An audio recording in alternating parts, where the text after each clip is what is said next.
Want a single fund retirement solution that automatically adjusts over time? Schwab Target Date Index Funds are a perfect set and forget option. Welcome back to Guide with Samuel.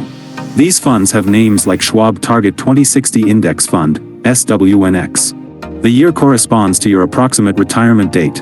The fund starts aggressively, mostly stocks, and automatically, gradually becomes more conservative, more bonds, as the target year approaches. You can buy them in any Schwab account, just like any other mutual fund, with no transaction fees. My crucial pro tip?